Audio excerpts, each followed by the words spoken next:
Hey everyone, thank you so much for joining me today. My name is Laura Train Mama. Today we are having a look at this story from the Thomas and Friends collection. It's Donald and Douglas. Small disclaimer, I am not planning to do any accents throughout the reading of this storybook. I don't want to do the accent a disservice. Okay, lovely. Let's jump in. This is a story about the twin Scottish engines, Donald and Douglas. They both came to work at my station, but I only needed one of them. The question was, which one should I keep? The Fat Controller's railway was busier than ever. All the engines had to work very hard indeed. We don't know whether we're coming or going, grumbled Henry. I know you are working very hard, said the Fat Controller, so I have arranged for a new engine for goods work to come from Scotland tomorrow. But the next day, the Fat Controller got a surprise. Not one, but two engines arrived from Scotland. They were twins, called Donald and Douglas, and they had lost their numbers. No one knew which one of them was supposed to stay. One of you will have to go back to Scotland, said the Fat Controller. I will paint numbers on you for now, but I will decide which is the better engine and send the other one home. So the engines were given new numbers. Donald was number 9 and Douglas was number 10. Donald and Douglas felt miserable. Neither of them wanted to stay without the other. We'll just have to be so well behaved that he'll want to keep both of us, said Douglas. Aye, said Donald. He won't be able to choose between us. The twins enjoyed working on the Fat Controller's railway. They were good at keeping the trucks in order, and they soon made friends with the other engines.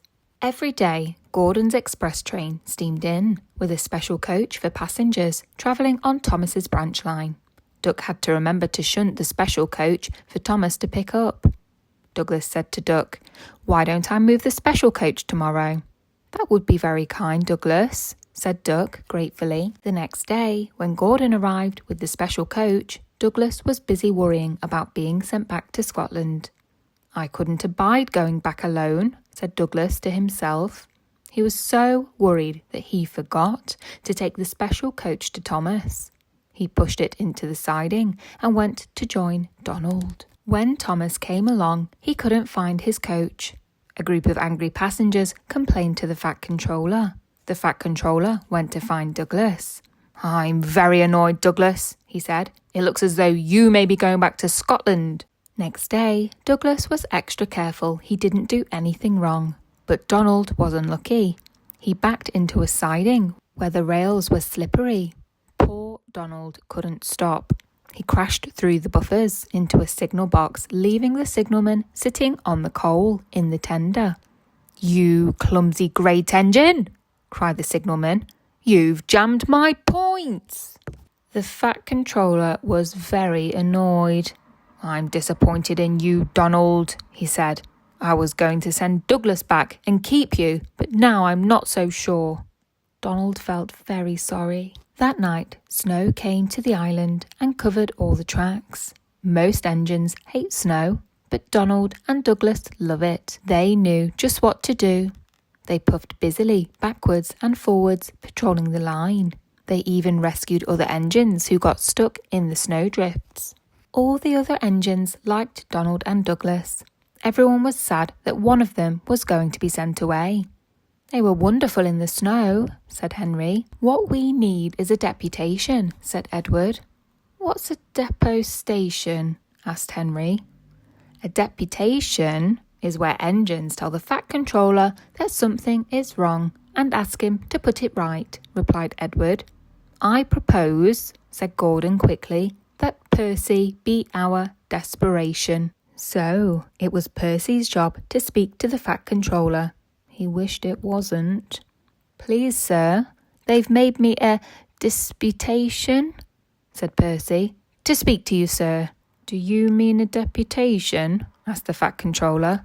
"Yes, sir. It's Donald and Douglas, sir. Please don't send them away, sir. They're nice engines, sir."